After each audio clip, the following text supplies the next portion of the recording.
भगवान विष्णु को सृष्टि का पालनहार अथवा संचालक माना जाता है। भगवान विष्णु के 10 अवतारों में से एक मत्स्य अवतार है। उन्होंने यह स्वरूप सृष्टि के अंत में लिया था।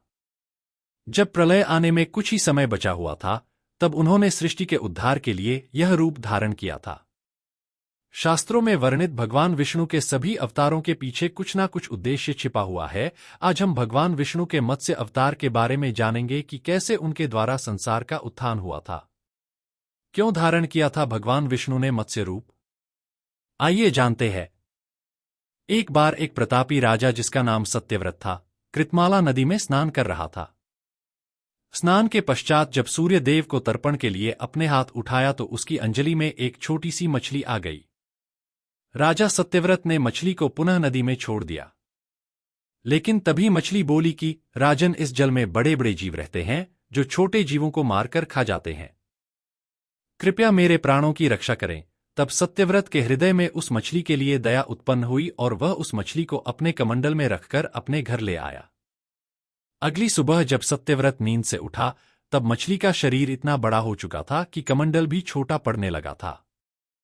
तब मछली बोली कि राजा, मेरे रहने के लिए कोई और स्थान हो तो कृपया ढूंढिए, मैं इसमें नहीं रह पा रही हूं। तब सत्यव्रत ने मछली को कमंडल से निकालकर पानी के बड़े मटके में रख दिया। रात भर बाद मटका भी मछली के लिए छोटा पड़ने लगा। ऐसा करते करते मछली का आकार इतना बड़ा हो गया कि उसे सरोवर में डालना पड़ा। कुछ समय बाद वह इतनी बड़ी हो गई कि सरोवर भी उसके लिए छोटा पड़ गया और उसके बाद उसे समुद्र में डाल दिया गया। आश्चर्य की बात यह थी कि विशालकाय समुद्र भी मछली के लिए छोटा पड़ गया। तब सत्यव्रत ने बड़े ही विनम्र स्वर में पूछा कि आप कौन हैं, जिन्होंने सागर को भी डुबो दिया है? तब भगवान विष्णु ने उत्तर दिया कि मैं हयग्रीव नामक दैत्य के वध के लिए आया हूं, जिसने छल से वेदों को चुरा लिया है और उसके कारण जगत में चारों ओर अज्ञानता और अधर्म फैल गया है। भगवान विष्णु ने आगे कहा कि आज से 7 दिन के बाद पृथ्वी पर प्रलय आएगा और वह समय बहुत ही भयानक होगा। संपूर्ण पृथ्वी जलमग्न हो जाएगी। जल के अतिरिक्त यहां कुछ भी नहीं बचेगा। तब आपके पास एक नाव पहुंचेगी और उस समय आप सभी प्रकार के जरूरी अनाज, औषधि, बीज एवं सप्तऋषियों के साथ उस नाव पर सवार हो जाना। मैं उसी समय आपसे फिर मिलूंगा।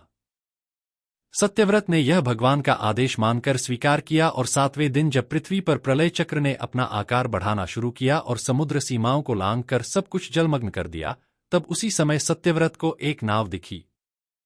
आदेशानुसार सत्यव्रत ने नाव में सप्तऋषियों को सम्मानपूर्वक चढ़ाया। साथ ही महत्वपूर्ण अनाज, औषधि के साथ सत्यव्रत भी उसी नाव पर सवार हो गया। सागर के वेग के कारण नाव अपने आप चलने लगी। चारों ओर पानी के अलावा और कुछ नहीं दिखाई दे रहा था। इसी बीच सत्यव्रत को मत्स्य रूप में भगवान दिखे और श्रीहरि से आत्मज्ञान पाकर सत्यव्रत और सप्तऋषि धन्य हो गए।